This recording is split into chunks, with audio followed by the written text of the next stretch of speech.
Si tu n'abandonnes pas, tu gagneras.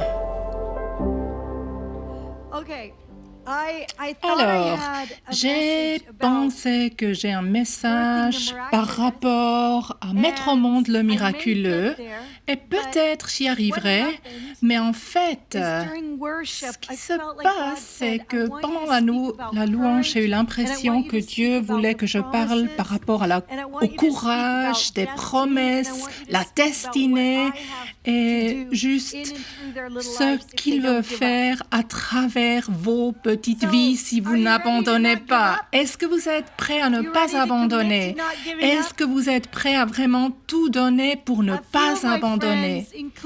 J'ai l'impression que nos amis et notre famille disent « Si vous n'abandonnez pas, vous allez gagner. » Vous pouvez dire « Si vous n'abandonnez pas, vous allez gagner. » Si vous n'abandonnez pas, vous allez gagner. Sérieusement, Jésus, il dit, si tu n'abandonnes pas, tu gagneras.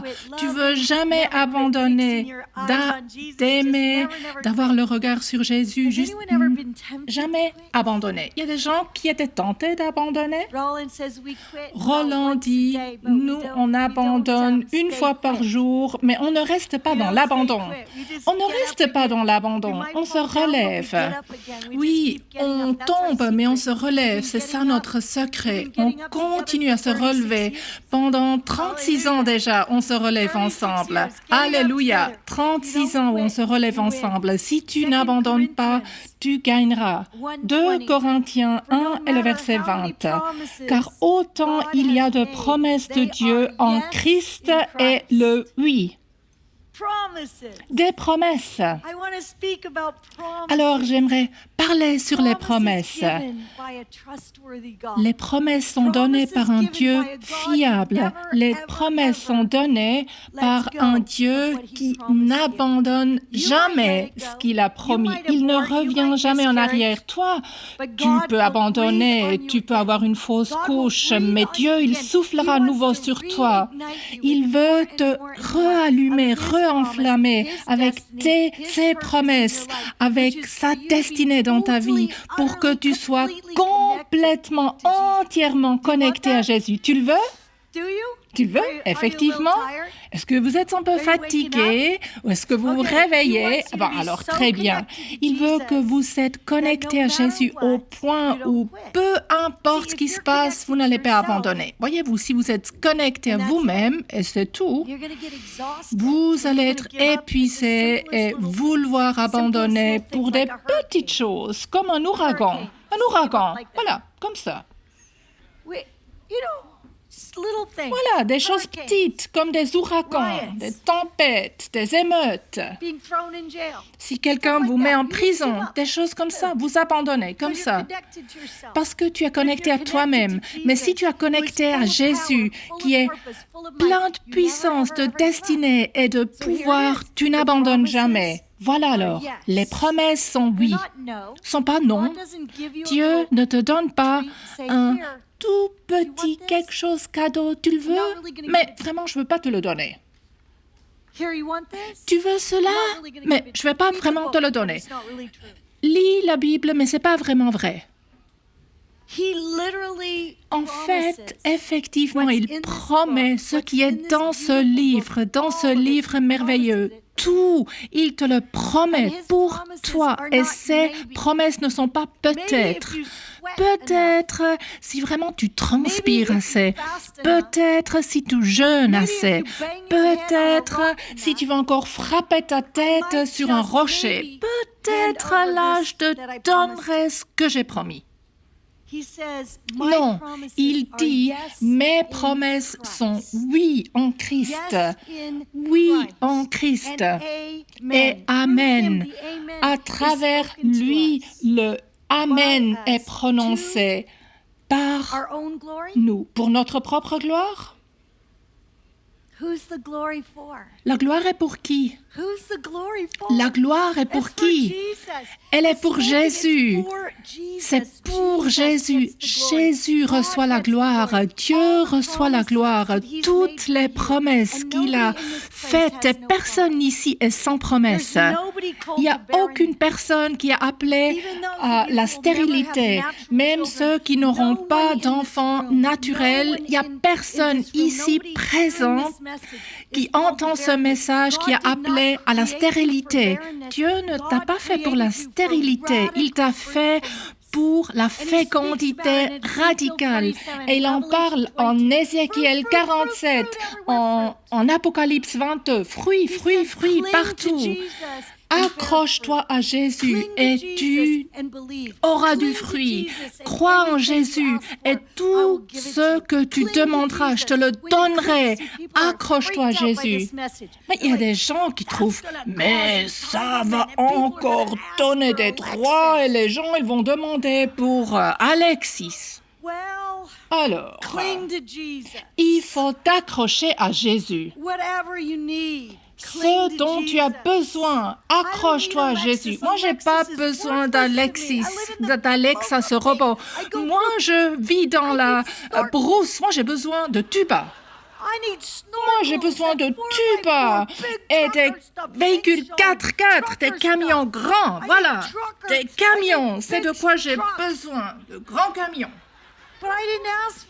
Moi, je ne demande pas pour le robot Alexa, mais peut-être, oui, pour un grand camion. Ça, j'ai demandé. Et j'ai un grand camion. C'est monstrueux et ça me prend à travers toutes choses. Et quand il tire, j'ai une nouvelle chose. Je ne dois plus quitter mon véhicule pour changer les roues. Ça, c'est vraiment génial.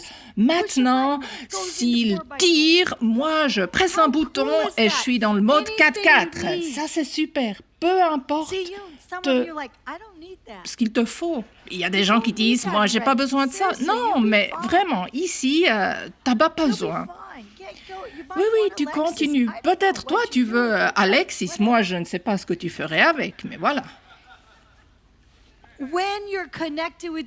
Si tu es connecté à Jésus, tu demandes les bonnes choses. Si tu es connecté à Jésus et tu l'aimes, tu ne vas pas demander des choses stupides, tu demanderas des choses qui sont utiles et tu demanderas pour une connexion plus grande, plus profonde. Dieu, j'ai besoin. Il dit, non, je te donne pas. Moi, je te donne pas moi-même. Et tu dis, s'il te plaît, donne-moi toi-même.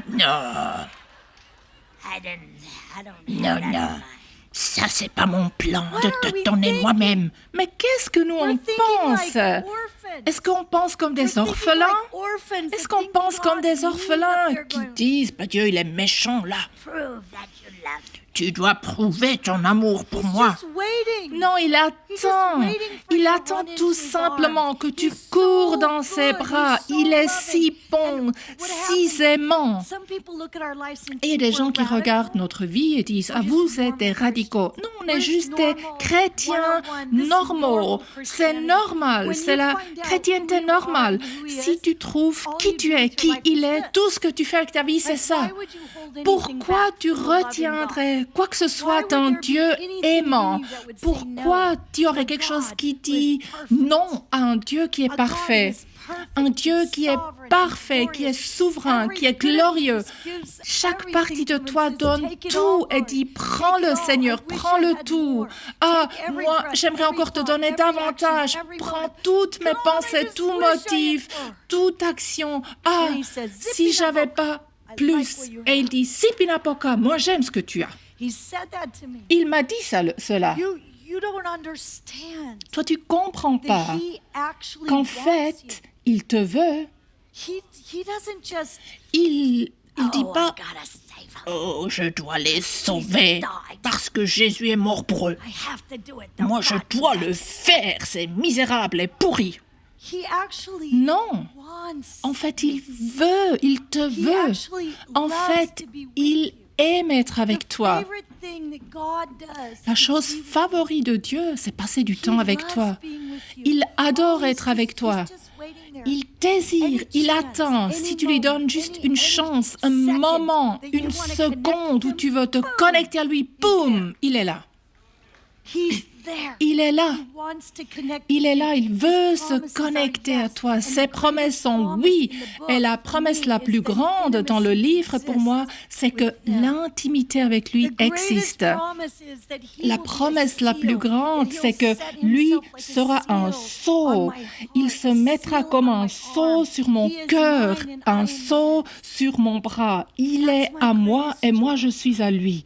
Ça, c'est ma joie la plus grande. Le reste, ça fait juste partie du voyage. Mais il s'agit que de lui, que de lui. Il dit, c'est tout pour la gloire de Dieu. Et maintenant, c'est Dieu qui fait de sorte que nous et vous, donc nous et vous, on chancelle jusqu'à ce qu'on meure? Mais non. Il y a des chrétiens qui vivent effectivement comme ça. J'essaye d'être bon. J'essaye d'être bon. J'essaye d'être bon. Non. Le Saint-Esprit te fait être ferme, de demeurer ferme. Demeurez ferme, ferme, croyez. Ne soyez pas ceux qui chancellent. On ne veut plus avoir ces chrétiens qui chancellent. Tu demeures ferme. Il parle à travers l'apôtre Paul qui dit « Je vous ai fait ferme, je vous ai fait courageux, je vous ai fait tenace, que vous croyez à la promesse que j'ai donnée. Oui et amen, soyez ferme. » Et il tient tes bras. Et même si tes genoux s'effondrent, il tient tes bras. Il dit, c'est moi qui te rends ferme, qui te rend fort. Demeure ferme dans ta propre force. Non, abandonne ce truc de propre force. Abandonne-le. C'est vraiment surestimé, complètement surestimé ce truc. Tu n'es pas si fort que ça. Même les grands gars. Moi, j'ai un fils. C'est un fils que j'ai ramassé de la rue. On a ramassé beaucoup d'enfants. On a des milliers d'enfants, 20 000 enfants. Alors, beaucoup d'enfants. Et il y en a qui mangent beaucoup. Et là, il s'appelle Mighty. Quand j'ai trouvé Mighty dans la rue, il était petit, mince. Et maintenant, il est notre batteur. Et moi, je ne sais pas comment la batterie peut survivre, honnêtement. En fait, j'ai pitié de la batterie. Parce que lui, ce gars qui s'appelle Mighty, Mighty, ça veut dire puissant. Mighty, il a ses bras gros comme ça. Il a les jambes comme ça. Moi, je ne sais même pas comment il peut marcher comme ça, il marche comme ça, parce qu'il est grand, énorme, il est énorme, très grand. Il aime manger. Quand on a une fête, il mange 5 assiettes. Il est grand, il est, comme son nom, mighty, puissant. Mais je vous dis, il est petit. Nous sommes tous petits. Nous sommes tous minces.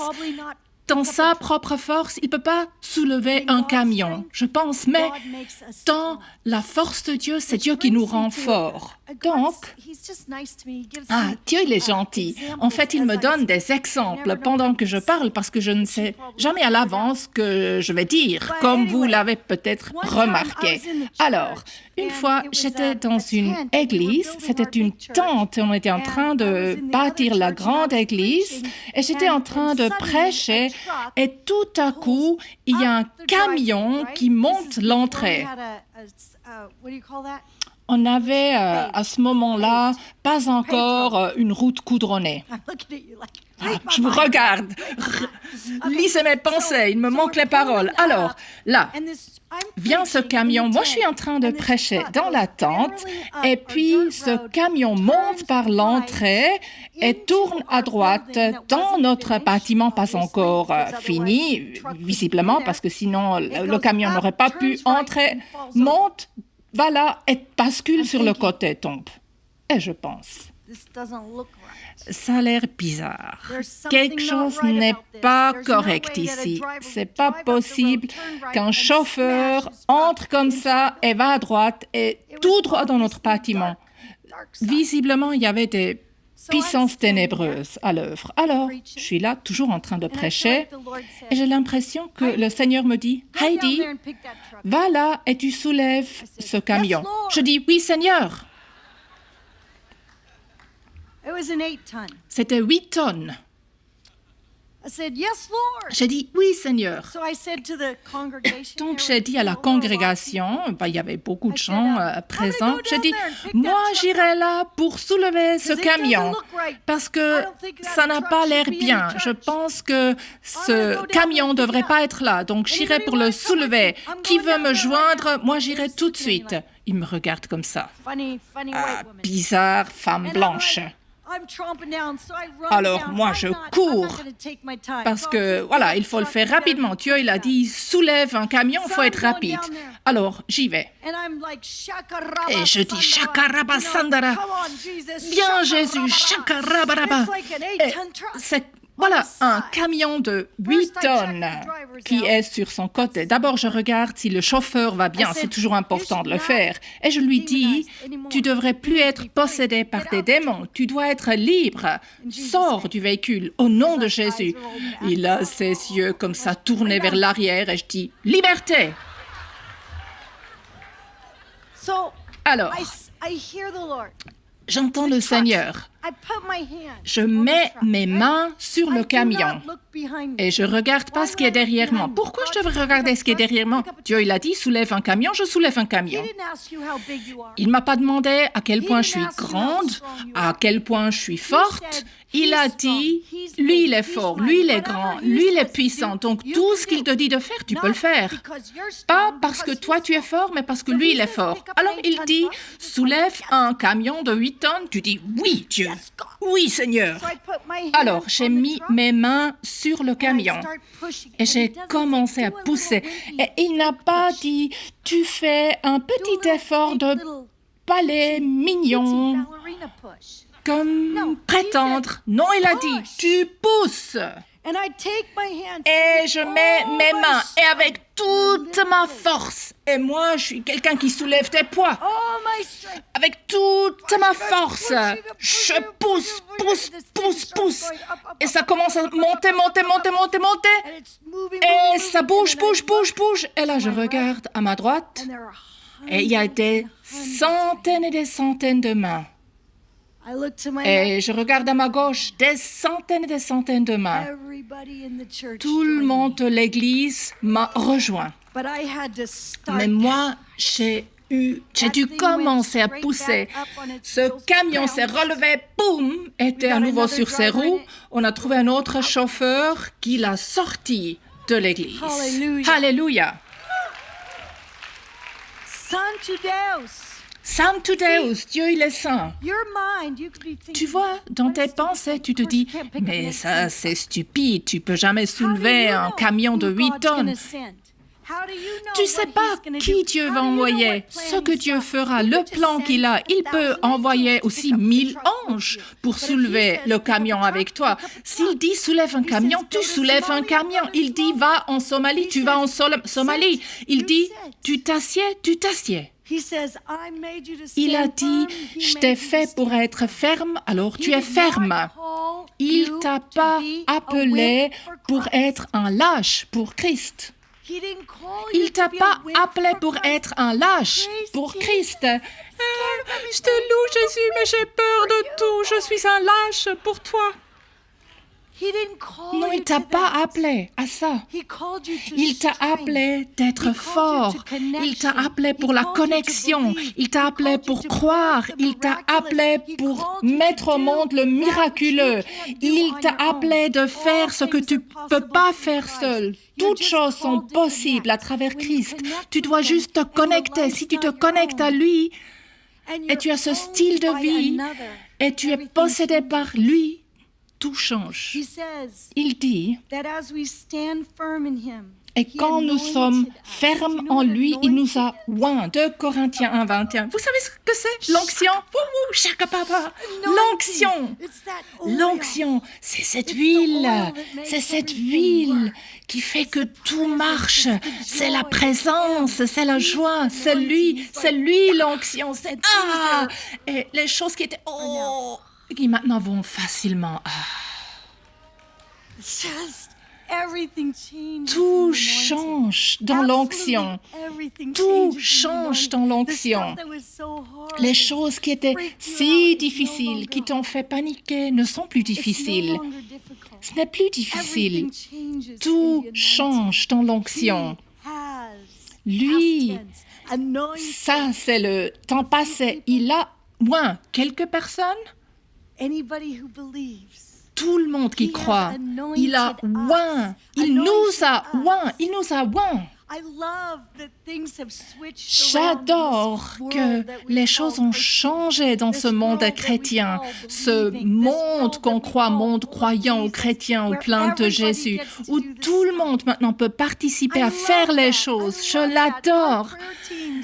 On a des équipiers de prière, nous qui sont des gens qui ont des trous dans leurs t-shirts. Je sais que vous avez les trous dans vos pantalons jeans, même si vous avez l'argent pour vous acheter sans trous. Mais voilà, nos enfants sont dans l'équipe de prière et ils ont une sandale rouge et une bleue et quelques trous dans leurs vêtements. 8 ans, 9 ans, 10 ans, dans la brousse, et ils font les choses.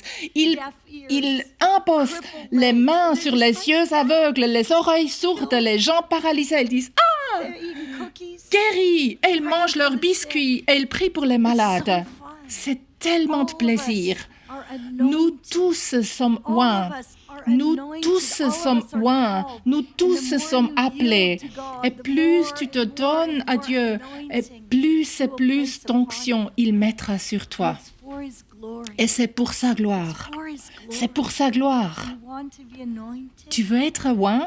Tu veux être plein? Tu veux déborder comme une rivière? Il dit, je t'ai appelé d'être une rivière débordante comme Jean 4. La vie, la vie, la vie, la vie, la vie. Et tu dis, oui, je l'aime. Tu devrais être la personne la plus joyeuse sur la planète. Vous devriez être les personnes les plus joyeuses. On ne devrait pas avoir la dépression en nous. S'il y a la dépression, mets-toi sur ton visage et permets qu'il t'aime hors de cette dépression. Mets-toi sur ton visage et permets qu'il t'aime hors de cette dépression. Il nous a oints. Il a mis la marque de sa propriété sur nous. Est-ce que ça vous gêne? Je dis, nous sommes tous appelés à être des abolitionnistes, à libérer les gens de l'esclavage, mais nous sommes aussi appelés à être des esclaves de Christ, des esclaves de notre Père, des esclaves qui on s'est donné volontairement, comme en Deutéronome 15, et on dit, mets mon oreille contre la porte et perce-la pour que je t'appartienne à jamais. Perce mon oreille contre la porte. Personne ne peut ôter cela. Je suis amoureuse et l'amour me fait faire des choses que nulle autre chose pourrait faire. C'est l'amour qui gagne, c'est l'amour qui gagne. Je veux te parler par rapport à demeurer ferme. Quand Dieu t'a donné une promesse, et ceci prend un moment. Vous avez déjà vécu ça? Ah, très bien. Au moins 10 parmi vous. Pour les autres, vous pouvez écouter leur témoignage.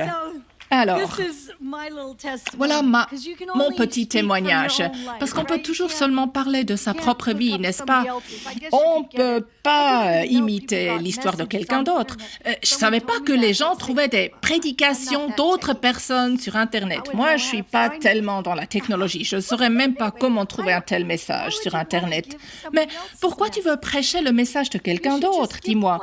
Tu devrais prêcher ce que Dieu t'a donné à toi et partager la vie qu'il t'a donnée à toi, parce que tu ne peux pas simuler l'onction.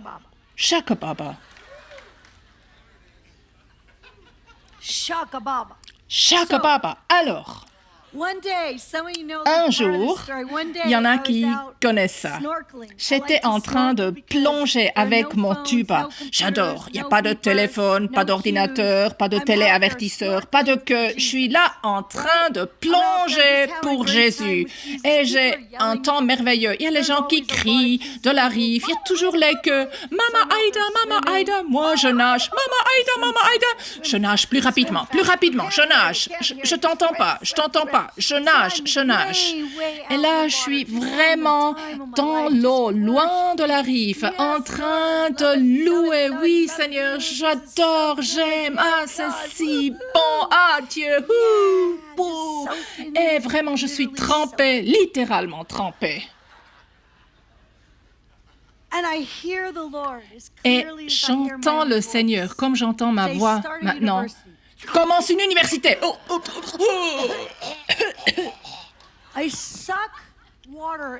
J'ai avalé de l'eau à travers mon tuba. Je suis en train de presque mourir. Jésus.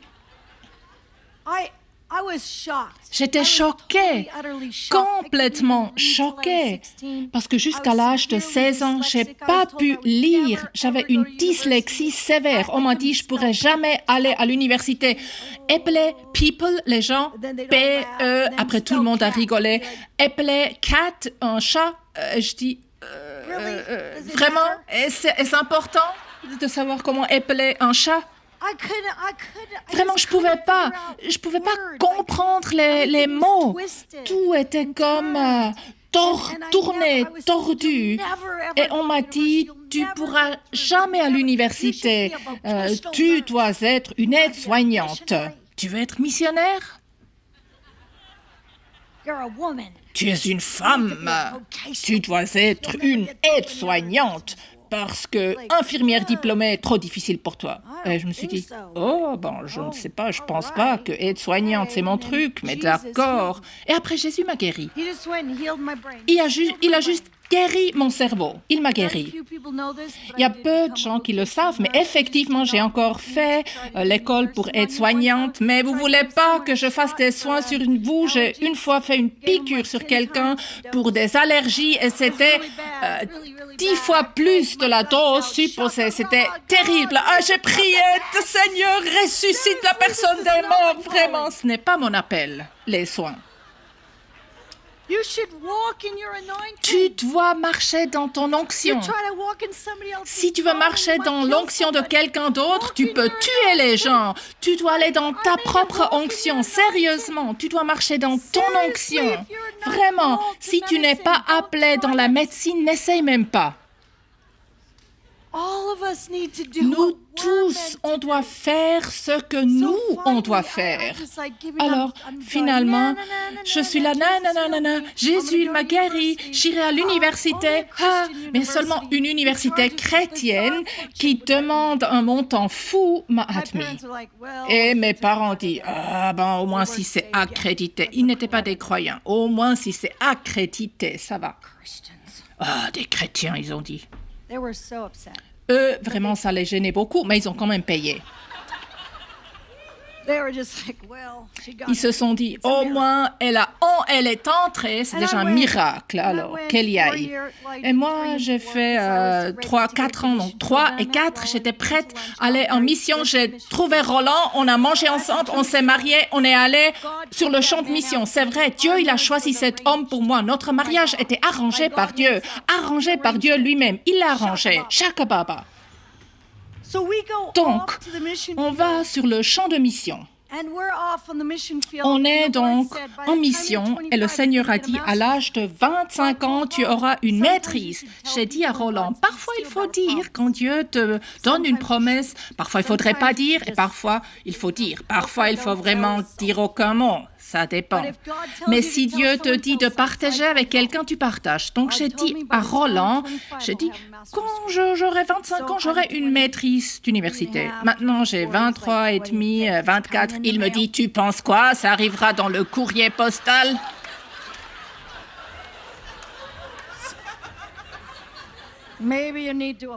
Peut-être, tu dois quand même postuler pour être admise. Je dis, je suis missionnaire, je ne veux pas quitter. Est-ce que Dieu, il l'a dit? J'ai voulu le frapper, mais il avait raison. Donc, moi, j'ai postulé, on a quitté la mission, on est allé à nouveau à cette université Vanguard, tellement chère, mais elles sont super. Donc, je suis allée là à nouveau et j'ai fait ma maîtrise. Et pas compris pourquoi. J'avais aucune idée pourquoi. Nous, on travaillait avec les gens les plus pauvres de la planète. Alors, c'est pourquoi une maîtrise. Mais tu sais pas pourquoi Dieu te dit de faire ce qu'il te dit de faire. S'il dit tu soulèves un camion de 8 tonnes, tu commences pas, tu comprends pas, mais tu pousses. Si Dieu te dit va et fais des études, ben tu fais des études. Tu vas pas dire à Dieu que tu es dyslexique, etc., que tu peux pas savoir comment épeler. Et il y a aussi des aides d'orthographe, n'est-ce pas? Dieu, il sait ce qu'il fait. Dieu, il sait ce qu'il fait.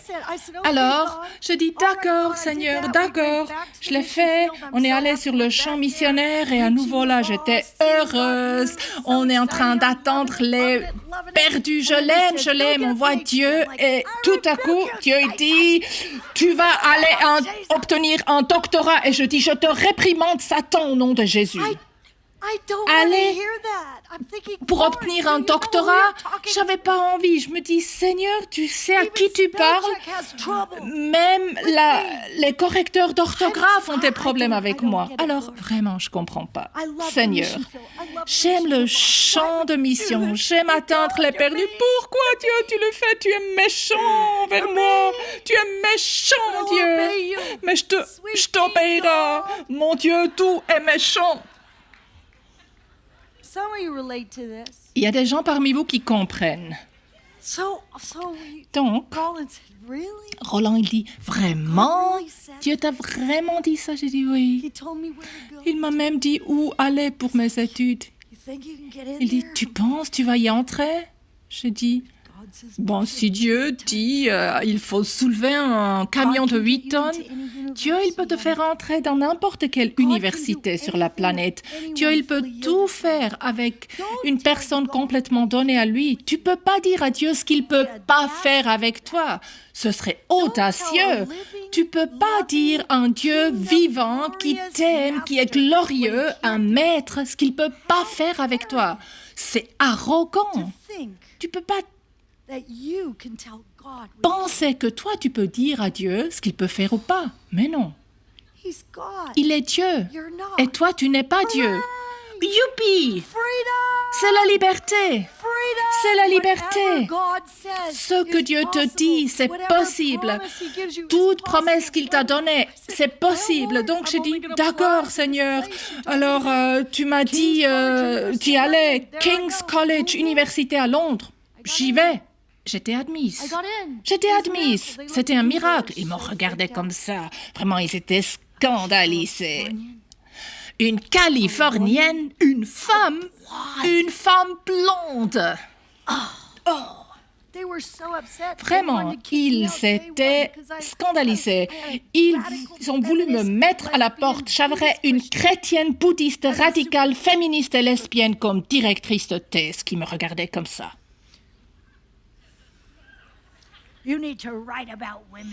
Tu dois écrire sur les droits des femmes. Tu es la première femme qui n'était jamais admise ici. Et moi, j'ai dit, j'aime Jésus. J'aime tout simplement Jésus. Et moi, je ne veux pas écrire sur les droits des femmes parce que j'ai déposé tous mes droits au pied de la croix. J'aime tout simplement Jésus. Ah, Jésus, ils m'ont tout.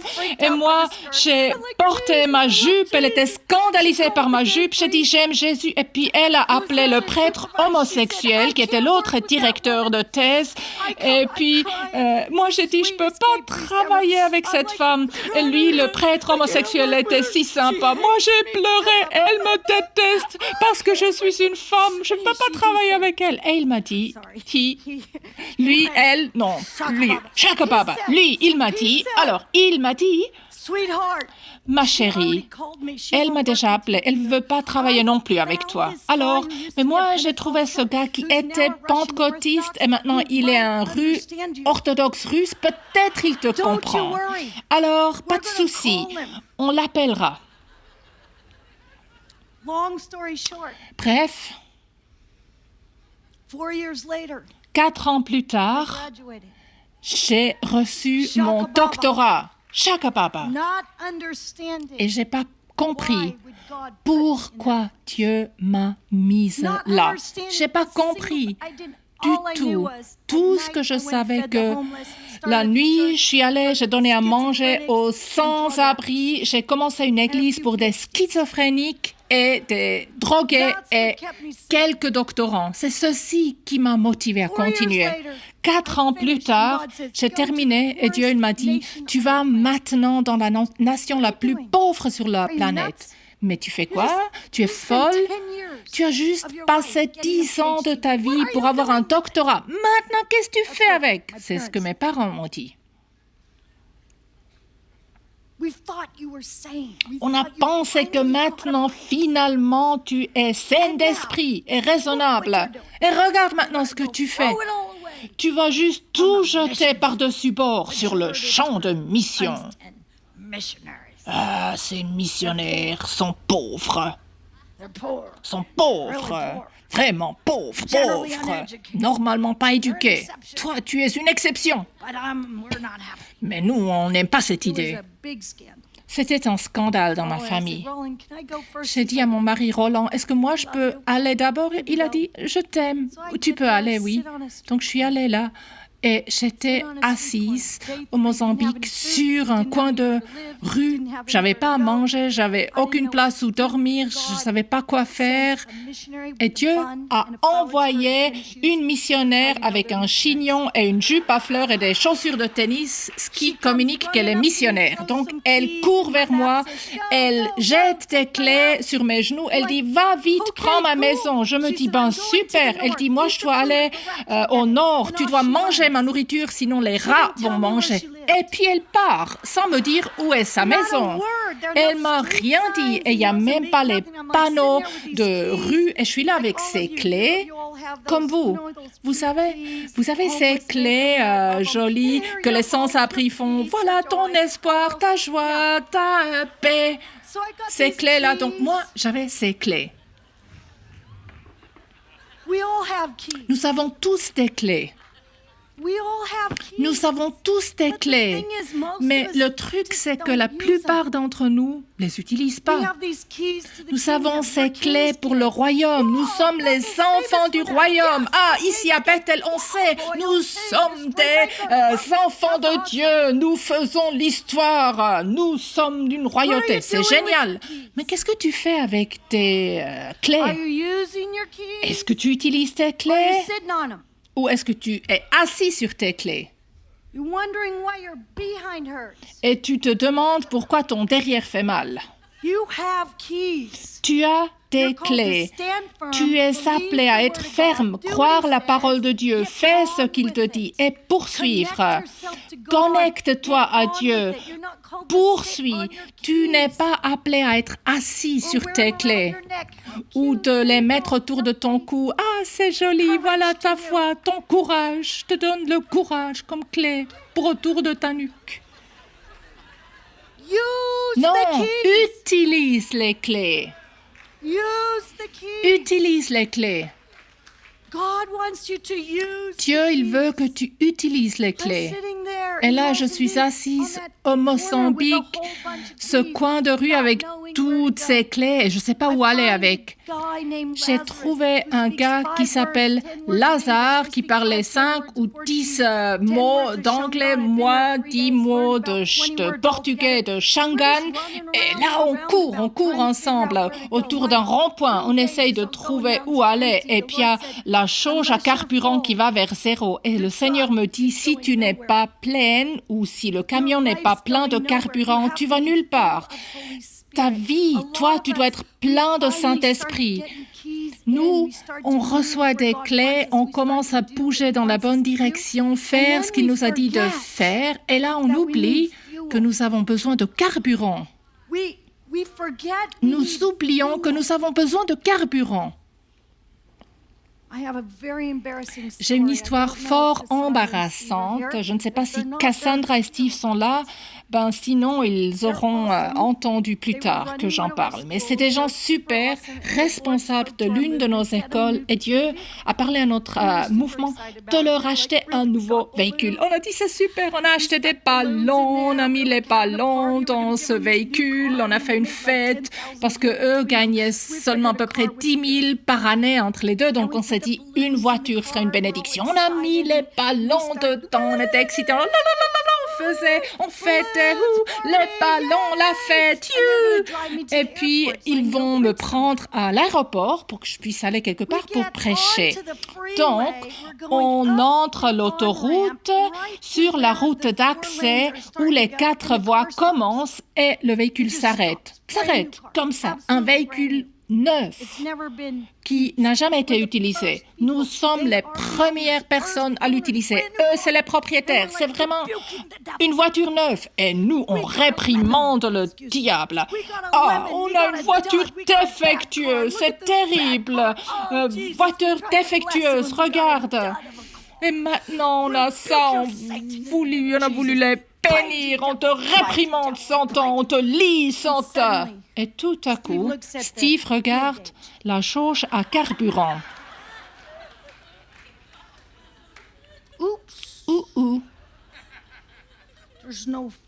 Il n'y a plus de carburant dans la voiture. Ce n'était pas la faute de la voiture. Il n'y avait pas de carburant. Vous avez tous des promesses. Vous avez tous des destinées. Vous avez tous reçu ce dont vous avez besoin. Mais si vous n'avez pas de carburant, si vous n'êtes pas plein du Saint-Esprit, si vous n'avez pas l'huile sainte, vous allez vous arrêter au milieu de l'autoroute et peut-être être écrasé et brûlé. Vous avez besoin de carburant. Vous avez besoin d'être plein du Saint-Esprit. Il y en a par vous qui ont des destinées incroyables sur vos vies. Et pendant des années, vous luttez pour aller de l'autre côté. Vous êtes en train de lutter, combattre. Et Dieu, il dit, tu dois simplement demeurer en moi et permettre que je te remplisse de moi, de mon amour, de mon huile. Et après, tu partiras comme une fusée. Il peut t'accélérer dans un moment, mais sans carburant, tu vas nulle part, à moins que la clé ne soit insérée dans la serrure de contact et que tu n'aies la foi de te lancer sur la base de ce que Dieu t'a dit. Tu ne vas pas y arriver. Il t'a oint. Il t'a marqué d'un sceau. Il t'a marqué d'un sceau comme sa propriété. Il vous a mis à part. Nous connaissons l'esprit d'adoption. Notre mouvement est connu pour cela. Des milliers d'enfants ont reçu l'esprit d'adoption. Quand un enfant change de l'état d'orphelin à l'état d'un fils, c'est la chose la plus sainte. Ce ne sont pas un deuxième choix, troisième choix. Ils sont oints, ils sont choisis, ils sont saints, ils sont mis à part, ils sont scellés, ils sont les enfants les plus désirés de la planète. Ils sont désirés, ils sont exceptionnels. Dieu le Papa, il dit, je mets un sceau de propriété sur toi. Ceci veut dire que quand ce sceau est marqué sur ta vie, il y a un transfert qui a lieu et tout ce qui est lui est maintenant à toi. Mon royaume t'appartient, mes choses t'appartiennent, mes plans t'appartiennent, ma destinée t'appartient. Je t'ai pris de orphelin, pécheur et vert et je t'ai transformé en fils. Je t'ai transformé en héritier.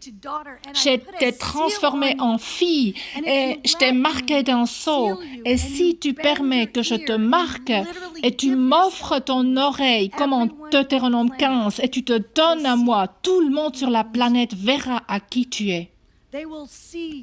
Ils verront ce transfert, le nouveau nom. Tu n'es plus un ver. Maintenant tu es fils. Maintenant tu es fille. Maintenant, si tu demandes, dit papa. Oui. Oui. Et tu penses que ce oui veut dire maintenant. Elle dit, mais non, ce n'est pas pour maintenant. Qu'est-ce que tu t'imagines? Si je te donnais ce camion maintenant, tu l'écraserais. Est-ce que vous avez essayé de donner tes clés à un enfant de 6 ans pour un véhicule 4x4? Ah, précieux Jésus, on pense que tout ce qu'il a donné vient tant rapidement. Ah, les clés, voilà, tu montes dans le camion. Non, il t'aime trop pour cela. Il t'adore. Il sait quand tu es prêt de faire ce que tu dois faire. Alors, là, je suis à nouveau en train de faire mon plongée. Tuba, c'est le point 4C. Pour ceux qui prennent des notes, point 4C. Alors, j'ai avalé l'eau dans mon masque. Je veux quitter l'eau et je dis, Dieu, je peux pas le croire. Je savais pas pourquoi tu voulais que je fasse des études. Il m'a pas fait faire. Il m'a appelé à faire. J'ai jamais compris pourquoi tu m'as appelé à cela. C'était comme, pourquoi je travaille avec des gens qui sont même analphabètes ou qui faisaient première classe, deuxième classe. Mais j'ai toujours dit oui. Quand tu m'as dit fais-le, j'ai dit oui, je l'ai fait. Et je comprends pas, mais je suis pas intelligente, je suis pas talentueuse. Tout ça, je suis pas. Mais une chose, je suis donnée à toi. Je suis donnée à toi et je suis tenace. Je suis tenace comme tout ce que tu puisses t'imaginer. J'abandonne pas. Attention, j'abandonne pas. Non, j'abandonne pas. Alors, d'accord, je dis, je quitte l'eau, je me débarrasse de l'eau et on commence une université. D'accord, alors, comment on va s'y prendre? On n'a même pas la première classe ici. Il dit, tu commences par la première classe. Je me dis, c'est un bon plan. Bon plan. Ça a pris à peu près une année. Moi, je suis petite avec une grande équipe. Pensez à ça, petite avec une grande équipe. On ne peut pas travailler sans équipe. On est stupide si on essaye sans équipe. On est même mort. Mort et stupide et mort sans équipe. Donc, cette grande équipe, on a essayé de faire la première classe. On est excité, passionné et bref, parce que je ne veux pas vous ennuyer au point où vous lancez des rochers. Alors, très succinctement, on a eu 12 ans pour construire 12 classes. Et du temps où j'étais dans l'eau, alléluia, je nageais, je chantais. Tu crées une université. 12 ans. 12 ans. Et maintenant, ceci va surprendre mon mari. Mais j'ai une présentation PowerPoint. Vous, au fond de la salle, les gens de technique de Bethel, vous êtes prêts? C'est pas ça, ça c'est une montagne. Voilà, là-bas. Continuez. Prochaine diapo. Vous avez plus qu'une. Voilà l'image. Vous savez ce que c'est, ça? Ça, c'est la pierre angulaire que nous avons posée pour la première classe de notre université. Vendredi passé, Shaka Baba. Voilà. Come on, Jesus. Allez, Jésus. Come on, Jesus. Allez, Jésus. We own the land. We On a maintenant cette terre, on a un magnifique mur autour, grand. Dieu, il a dit, ça doit être la taille de Stanford. Mon père est devenu athée à Stanford. Wow, on veut donner un coup de pied au diable. On veut construire la meilleure université en Afrique. Mon père, je l'ai amené à Jésus. Et puis à l'âge de 72 ans, il était ordonné, encore ministère. Et Dieu a dit, tu fais la plus grande université en Afrique. Ça m'a pris 12 ans pour en arriver ici à la pierre angulaire. Est-ce que je suis triste? Ah, ça prenait si longtemps. Mais non. Moi, je suis passionnée. Parce que je peux le voir. Je peux voir quand Dieu, il dit « demeure ferme ». Il veut dire « demeure ferme ». S'il dit « crois-moi », il veut dire « crois-moi ». S'il dit « construis une université », il dit « construis ». Il veut que tu construises. Ne dis pas à Dieu ce qu'il ne peut pas faire avec toi. Tu dis tout simplement « oui » et tu crois en un Dieu grand et une équipe merveilleuse. Il faut t'entourer de la famille, des gens en qui tu as confiance, avec qui tu es connecté, en qui tu as confiance de tout ton cœur. Travaille ensemble avec le corps de Christ. Il y a une raison pourquoi on aime venir ici. Parce que sur chaque étape de notre voyage, les 18 années passées, chaque partie épique avait à voir avec cette église ici, avait à voir avec ici cette maison, cette église Bethel. Je sais ce qui s'est passé, il y en a qui savent, il y en a qui pensent que je ne sais pas, mais j'ai entendu quelques rumeurs. Donc on avait une autre promesse, notamment d'atteindre les groupes non atteints. Donc on a acheté un kayak. Ouais. J'ai acheté un kayak en Nouvelle-Zélande et j'ai pratiqué l'haltérophilie pour que je puisse amener ce kayak vers les peuples non atteints. J'ai soulevé les poids, je me suis entraînée après une année, j'avais mon kayak bleu cyber, j'étais dans l'eau et puis dans mon kayak. Et je me suis dit, je vais atteindre les peuples non atteints, comme ça. Je suis allée de là jusqu'à à peu près là. Et après, le courant m'a pris au point de départ. Moi, c'était vraiment pitoyable. Je me suis entraînée quelques mois de plus. Je me suis remise dans le kayak. Je me suis dit, maintenant, j'irai dans la direction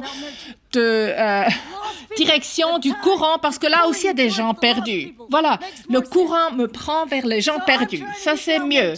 Donc, je veux atteindre les gens perdus dans mon kayak.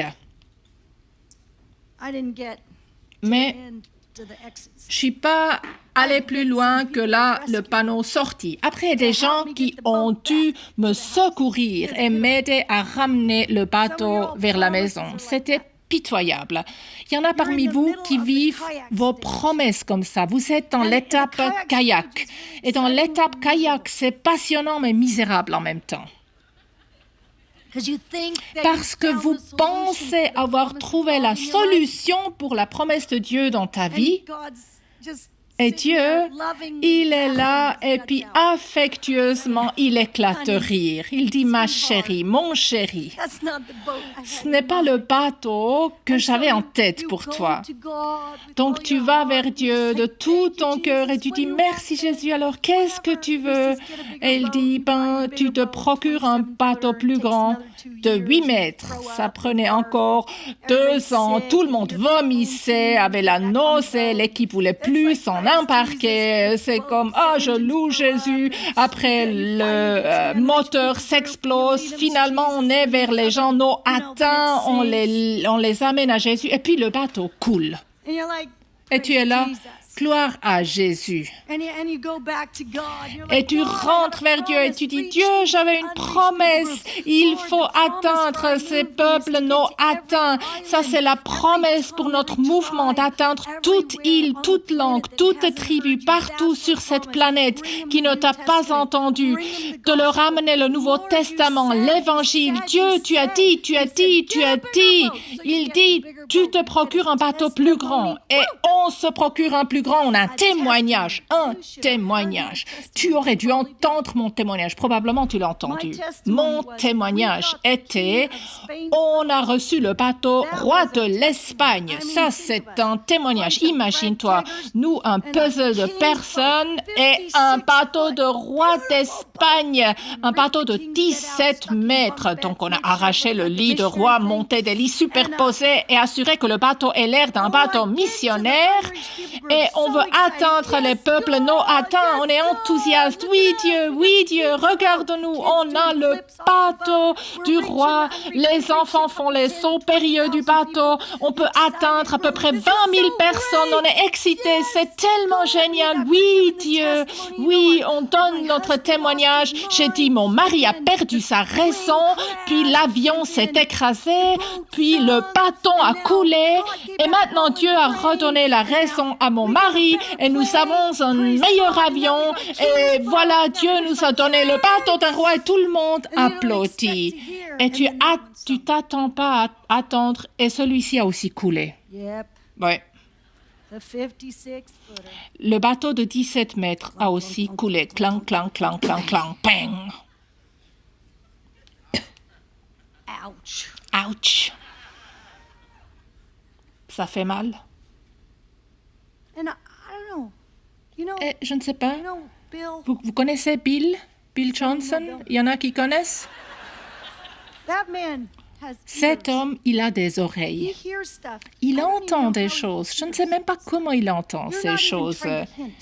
Vraiment, il ne faut même pas insinuer comme ça, comme un missionnaire pourrait faire des petits indices.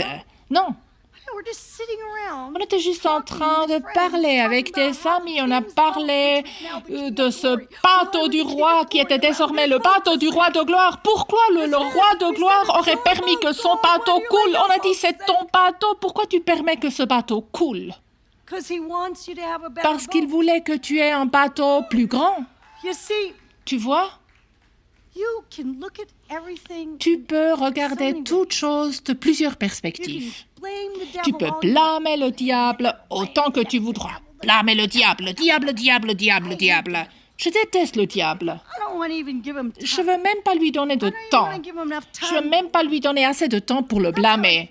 C'est comme ça que je le ressens. Il est juste mauvais. Moi, je veux regarder les bonnes choses, ce que Dieu fait, le plan de Dieu. Alors, je ne sais pas, j'étais là, Roland et moi, quelque part, on parlait de ce qu'on a vraiment besoin, c'est un catamaran. Et vous tous, nous avez béni avec un catamaran. Et je vous remercie, merci, parce que chaque fois vous êtes partis de ce voyage, la prochaine fois, vous allez voir, je vous montrerai des images de ce catamaran qui va vers les groupes de personnes qui n'ont jamais entendu le nom de Jésus. Peu importe si c'est difficile, on a des vagues de 6 mètres et tout le monde vomit, mais on le fait pour Jésus, Pourquoi? Parce que nous demeurons fermes, debout ou par terre, ou en nous accrochant. On n'abandonne pas. Dieu veut que tu restes ferme. Dieu veut que tu crois pour ton rêve. D'ici 1 an, notre université sera bâtie. Première étape sera opérationnelle et pleine d'étudiants. Cette année, donc ce temps, l'année prochaine, ceci sera une réalité. Sheikaraba. Et le catamaran atteindra les groupes de personnes non atteints. Et nous irons. Et quand nous allons, il y a plus qui viendront. Et on multipliera. Parce qu'on n'abandonne jamais. Parce que lui, il est digne de nos petites vies données à ses pieds. Est-ce que vous pouvez vous lever avec moi, s'il vous plaît? Il dit, je dois vous le dire maintenant, cette soirée est une soirée où il veut donner des arts en toi, un acompte. Sais-tu que quand tu saisis une promesse, c'est comme si tu saisissais des arts. Il y a 12 ans, Dieu il a dit, tu construis une université. Si à ce moment-là, tu m'avais dit que ça prendra 12 ans juste pour arriver à la pierre angulaire, moi j'aurais couru. J'aurais dit, mais tu plaisantes? Mais je te dis, notre école primaire et secondaire à Pemba enseigne 3500 écoliers et le meilleur étudiant dans tout le pays est de notre école. C'est la meilleure école au Mozambique. Merci Jésus. C'est un miracle. C'est un miracle. Donc, ces 12 années d'attente, ces 12 années d'être enceinte, ces 12 ans où tu dis « Seigneur, aie pitié », combien de temps tu peux porter une promesse? Qu'est-ce que Dieu il fait au bout de ces 12 ans? Dieu, il change. Non, Dieu, il ne change pas. Ah, il faut supprimer. Dieu ne change pas. Il te change toi. Dieu te change toi. Tu vois, quand j'ai voulu construire cette université, j'ai voulu la mettre sur un terrain de gloire, mais c'était un petit terrain pitoyable. Après, je me suis dit non, le terrain appelait joie, mais c'était encore plus petit et pitoyable. Non, parce qu'on était en train de construire là notre école secondaire pour 5000 enfants. Donc, on ne peut pas encore de plus mettre une université. Tu veux pas une petite salle, bas gamme, université pour la gloire de Dieu? On fait juste la camelote pour la gloire de Dieu. Dieu, il aime la camelote. Non? Si Dieu t'appelle à faire quelque chose, fais-le de toute ta force. Fais-le de toute ta force. Nous avons la meilleure équipe qui travaille sur cette université. Laura, elle est parmi cette équipe. Laura, esprit brillant, cœur brillant, travaille nuit et jour. On a des équipes de personnes qui écrivent le curriculum. C'est comme ça grand déjà. Ceci a pris 12 ans. Qui sommes-nous pour dire à Dieu combien de temps une chose peut prendre que lui veut faire croître? Qui sommes-nous de dire combien de bateaux peuvent couler jusqu'à ce qu'on ait le bon bateau? Comment nous, on peut le savoir? Nous, on doit avoir nos regards sur Jésus, nos regards sur le prix, donner nos vies à celui qui est digne et dit « Vas-y, donne-moi des arts, mets un sceau sur mon cœur, secoue-moi, Dieu, pour que j'aie une foi inébranlable qui ne cède pas. Je mets mes mains dans les tiennes et mes pieds sur les tiens et je te fais confiance. Peu importe à quoi tu m'appelles, dans ma vie encore, je le verrai. Même si je vis à 136 ans, alors que ce soit ainsi. Que ce soit ainsi. Tu ne peux pas dire à Dieu combien d'années tu vivras sur terre. J'ai dit à quelqu'un ce matin, j'ai juste séparé des gens qui se combattaient avec des mitrailleuses. Et je suis toujours là. Et Dieu, il a juste cassé une mitrailleuse comme ça. En 2 pièces. Je suis toujours là. C'était samedi passé. Ce n'est pas une histoire ancienne. C'était mon samedi. Votre samedi était comment? Ça, c'était mon samedi. J'espère que demain, ce sera plus paisible. Si Dieu il a besoin de casser une mitrailleuse, il casse une mitrailleuse. Il est Dieu. Donc, qu'est-ce que tu veux? Il y en a qui pensent, est-ce que c'est une question piège? Non, ce n'est pas une question piège. Qu'est-ce que tu veux? Levons nos mains. On veut lui demander quelque chose. Les orphelins ne demandent rien, ils disent « Donne-moi un bout de pain, sinon je meurs ». Les fils et les filles qui savent que leur vie appartient à un Dieu puissant, ils demandent qu'ils mettent ce sceau sur leur vie. Viens, Saint-Esprit. Saint-Esprit, je demanderai quelque chose. Je demande, Seigneur, ici, dans ce sanctuaire, dans cette place, ce lieu de famille ce lieu que nous aimons et chérissons, avec les gens que nous aimons et chérissons, les gens les plus généreux de la planète. Je te demande, Seigneur, que tu viennes puissamment, que tu agisses, Seigneur, pour ces gens saints et amoureux de toi. Fermez les yeux.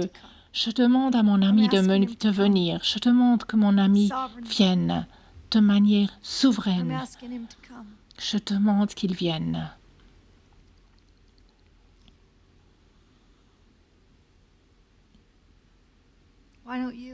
Pourquoi tu ne demandes pas toi aussi?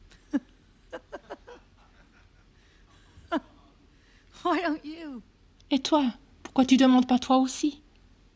Nous avons besoin les uns des autres. Nous avons besoin du corps. Nous avons besoin de la présence.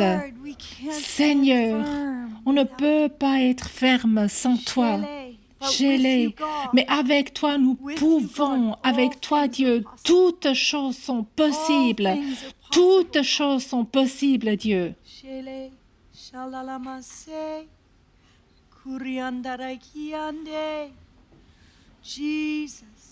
Jésus, Jésus, Jésus, Jésus, Jésus, Jésus.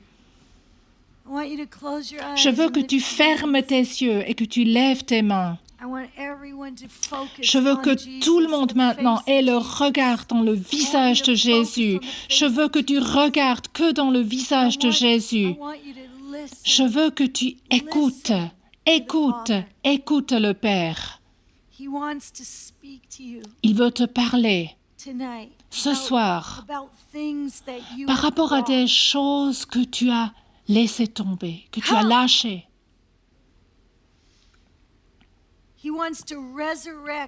Il veut ressusciter des rêves avortés et brisés.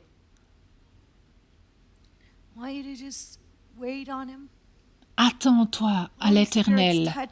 Le Saint-Esprit touche des gens qui ont eu des rêves qui étaient avortés, qui ont fait des fausses couches.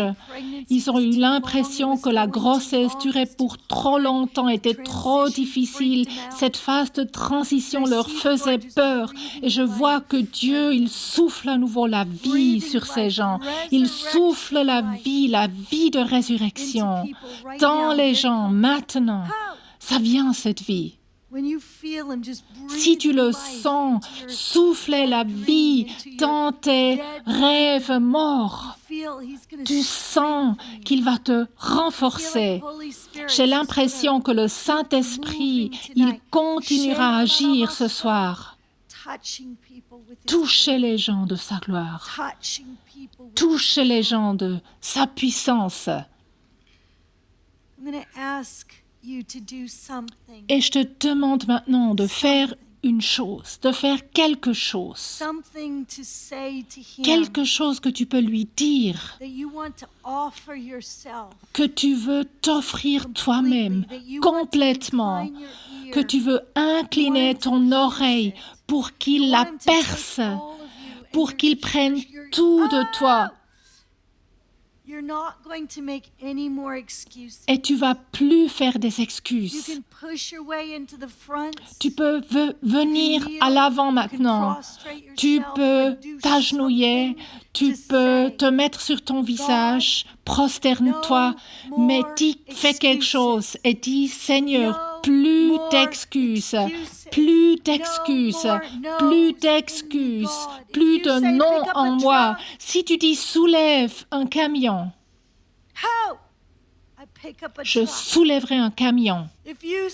Si tu dis construis une université, je crois pour une équipe.